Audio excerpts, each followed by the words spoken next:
আসসালামু আলাইকুম প্রিয় চাকরি প্রত্যাশী ভাই ও বোনদের জন্য আবারও নতুন একটি চাকরির নিয়োগ নিয়ে হাজির হলাম। তো নিয়োগটিতে কি কি শিক্ষার যোগ্যতা লাগবে, কত টাকা পেমেন্ট করতে হবে, আবেদনটি কবে থেকে শুরু হবে এবং শেষ হবে, এ টু জেড আলোচনা করব। তো ভিডিওটি স্কিপ না করে সম্পূর্ণ দেখতে থাকুন। তো আবেদনটি অনলাইনে নাকি অফলাইনে নাকি ডাকযোগে প্রেরণ করতে হবে সে বিষয় নিয়ে আলোচনা করব। তো আমার এই চ্যানেলটি যারা সাবস্ক্রাইব করেননি তারা অবশ্যই সাবস্ক্রাইব করে নেবেন। তো নিয়োগটি প্রকাশ করা হয়েছে গণপ্রজাতন্ত্রী বাংলাদেশ সরকার, জেলা প্রশাসক কার্যালয় ভোলা। তো নিয়োগটি প্রকাশ করা হয়েছে 15 এপ্রিল 2024 খ্রিস্টাব্দ। নিয়োগ বিজ্ঞপ্তি জনপ্রশাসন মন্ত্রণালয় উদ্বৃত্ত কর্মচারী গবেষণা ইউনিট এর 24শে মার্চ 2024 তারিখে এখানে যে স্মারক নংটি রয়েছে ছাড়পত্র পরিপ্রেক্ষিতে জেলা প্রশাসন কার্যালয় ভোলা এর অধীন উপজেলা নির্বাহী অফিসারের কার্যালয় নিম্নবর্ণিত শূন্য পদসমূহের জাতীয় বেতন স্কেল 2015 অনুযায়ী প্রচলিত নিয়োগ বিধি অনুযায়ী অস্থায়ী ভিত্তিতে সরাসরি জনবল নিয়োগের নিমিত্তে ভোলা জেলার স্থায়ী বাসিন্দা পুরুষ ও মহিলা বাসিন্দার নিকট থেকে নিম্ন শর্ত সাপেক্ষে নির্ধারিত ফর্ম আবেদন আহ্বান করা যাচ্ছে। তো প্রথমে রয়েছে উপ প্রশাসনিক কর্মকর্তা, পূর্বের 7 লিপিকার কাম কম্পিউটার অপারেটর, বেতন হচ্ছে 10,000 টাকা থেকে 26,590 টাকা, গ্রেড হচ্ছে 13, পদের সংখ্যা হচ্ছে 4টি, শিক্ষার যোগ্যতা কোনো শিক্ষিত বিশ্ববিদ্যালয় হতে স্নাতক বা সম্মান ডিগ্রি হতে হবে। এখানে কিন্তু আপনাকে কম্পিউটার বিষয়ে অভিজ্ঞতা এবং দক্ষতা থাকতে হবে। পর 2 নাম্বার যে পদটি রয়েছে কম্পিউটার অপারেটর, গ্রেড হচ্ছে 13, বেতন হচ্ছে 11,000 টাকা থেকে 26,590 টাকা, পদের সংখ্যা হচ্ছে 1টি, কোনো স্বীকৃত বিশ্ববিদ্যালয় হতে বিজ্ঞান স্নাতক সম্মান ডিগ্রি হতে হবে।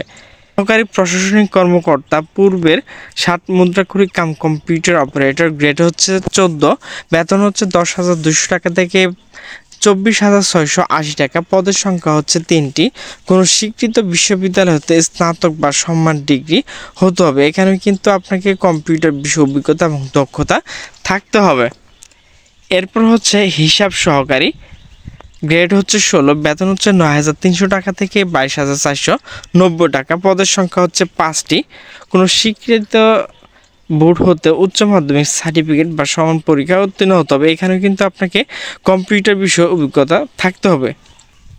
শর্তাবলী, আগ্রহী প্রার্থী জনপ্রশাসন মন্ত্রণালয় 29/12/2024 তারিখে এখানে যে স্মারক নংটি রয়েছে জারিকৃত পরিপত্র অনুযায়ী নির্ধারিত চাকরি আবেদন ফর্ম স্পষ্ট অক্ষরে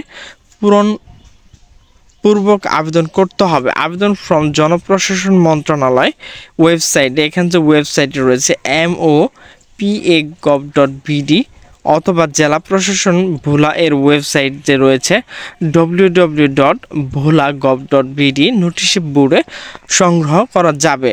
আবেদনপত্রের সাথে সদ্য তোলা 2 কপি রঙিন পাসপোর্ট সাইজ এবং একটি স্ট্যাম্প সাইজ ছবি সংযুক্ত করতে হবে এবং ছবির অপর পাশে পিছনে প্রার্থীর অবশ্যই স্পষ্ট প্রার্থীর নাম লিখতে হবে। আবেদনপত্র আগামী 20/5/2024 খ্রিস্টাব্দের মধ্যে অফিস চলাকালীন সময়ে জেলা প্রশাসক ভোলা বরাবর ডাকযোগে পৌঁছাতে হবে।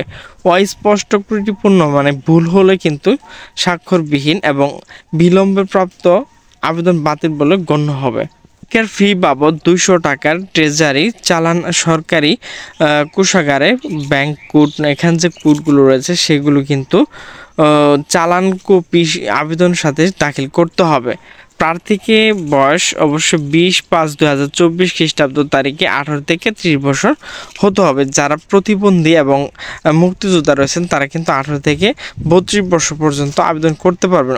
আবেদনের ফর্ম প্রার্থী মোবাইল নাম্বার বাধ্যতামূলক লিখতে হবে।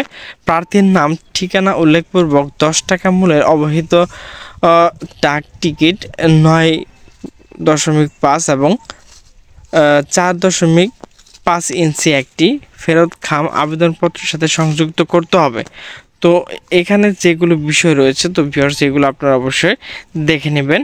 ভিউয়ার্স আমার ভিডিওটি যদি ভালো লাগে তাহলে অবশ্যই লাইক কমেন্ট এবং শেয়ার করবেন এবং নিচের সাবস্ক্রাইব বাটনে ক্লিক করে অলে ক্লিক করে দেবেন। তো সকলে সুস্থ থাকবেন, ভালো থাকবেন। দেখা হবে পরবর্তী কোনো ভিডিও নিয়ে। সে পর্যন্ত ভালো থাকুন। আল্লাহ হাফেজ।